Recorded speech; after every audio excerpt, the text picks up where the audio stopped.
Hola a todos, en este vídeo vamos a detallar qué proceso tendríamos que seguir si alguna vez nos encontramos con un problema de un proyecto de software libre, cómo identificar si es un problema nuestro o un problema de la biblioteca y en última instancia pedir ayuda a los desarrolladores para que nos indiquen cómo solucionarlo o para que se pongan a trabajar en arreglar el problema, si es lo suficientemente importante.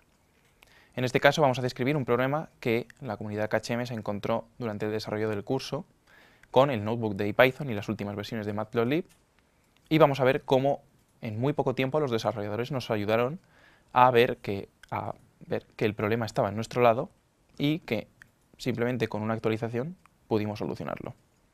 Lo primero que vamos a hacer va a ser reproducir ese problema. Así que vamos a utilizar el gestor de paquetes Conda, que ya hemos comentado en otros vídeos de este curso, y vamos a crear un entorno con los paquetes necesarios. En este caso voy a crear un entorno que sea bug y Python, con la última versión del lenguaje Python y también Matplotlib e IPython, en este caso 2.1, que era la versión con la que nos apareció el problema. Además tengo que instalar otra serie de dependencias porque el notebook de IPython, al funcionar en el navegador, tiene otros requisitos diferentes. En este caso,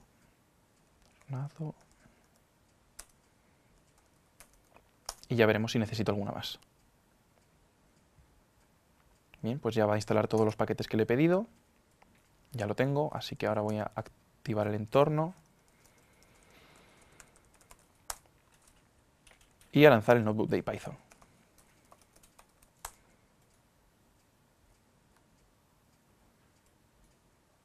Vale, si yo accedo a esta dirección de aquí. De acuerdo, ya tengo el notebook activado. Lo que nosotros queríamos probar era un nuevo backend de Matplotlib que me permitía no solo introducir gráficas de manera incrustada, digamos, en el notebook de IPython, sino que también agregaba otras capacidades interactivas como poder cambiar dinámicamente el tamaño de la gráfica o incluso hacer zoom o ver las coordenadas del punto bajo el ratón. En este caso, lo que teníamos que hacer era, en vez de activar el clásico backend Matplotlib inline, en este caso lo que tenía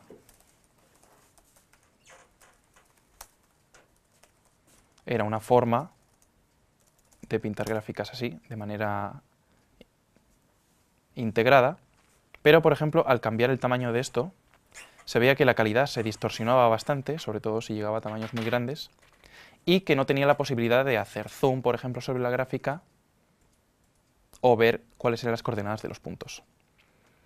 Esto, como ya sabíamos, se había solucionado con un nuevo backend, pero al intentar activarlo con esta combinación de versiones, vimos que había un error y que parecía que esta forma no existía.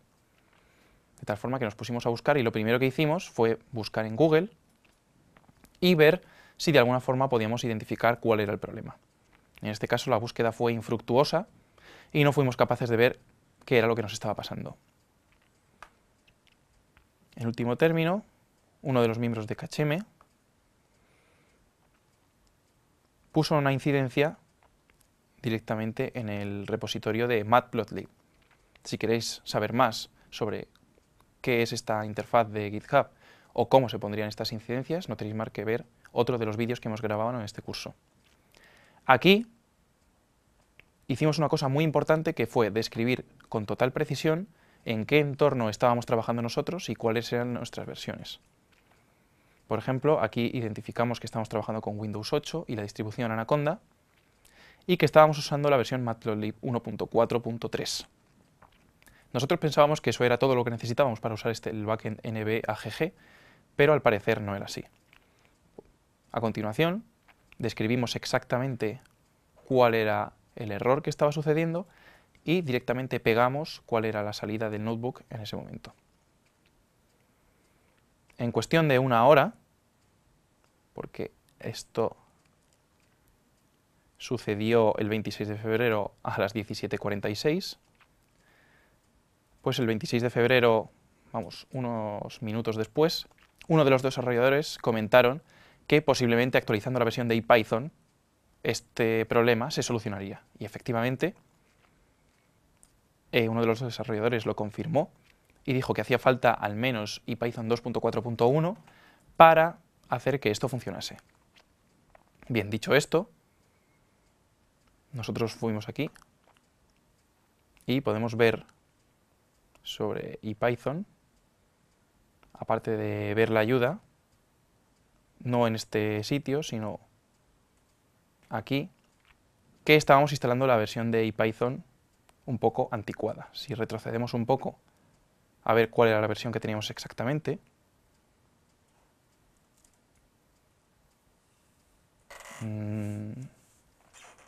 bueno, si no somos capaces aquí de verlo, sí, aquí, IPython 2.1. Como vemos, esto es insuficiente para cumplir con la funcionalidad que nosotros queríamos.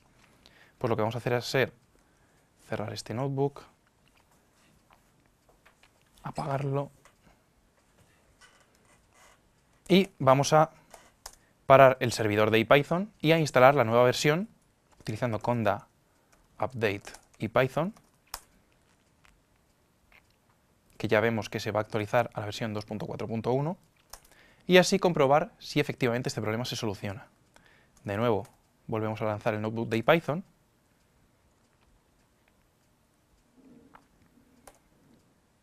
si actualizamos aquí, volvemos a escribir esto, y ahora, si ejecutamos esta celda, efectivamente no hay ningún problema, y si ahora deseo pintar esta gráfica, vemos que funciona como debería.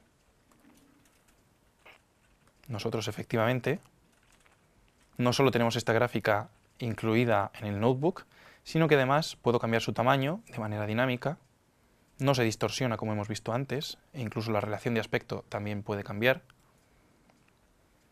sino que además, pasando el ratón por encima de la gráfica, yo puedo ver cuáles son las coordenadas de ese punto, y además puedo hacer zoom sobre esa gráfica y fijarme en algunos aspectos concretos. Fijaos que ahora los límites de la gráfica van a cambiar y yo puedo volver a la vista anterior o a la vista anterior. Y esto sería el proceso para solucionar un problema con una biblioteca de software libre. En general, puede que no sea un problema tan trivial y que a veces haga falta, por ejemplo, más información por nuestra parte sobre qué es lo que estamos haciendo exactamente. En definitiva, hacer que el proceso para reproducir el fallo sea fácil de hacer por parte de los desarrolladores y así les resulte más cómodo identificar qué es lo que hay que cambiar para que el software funcione. Esperemos que a partir de ahora, cuando tengáis algún problema con una biblioteca de software libre, os toméis el tiempo necesario para intentar avanzar un poco en su resolución e incluso aportar algún cambio que pueda revertir en que todos los usuarios vean mejorada su experiencia.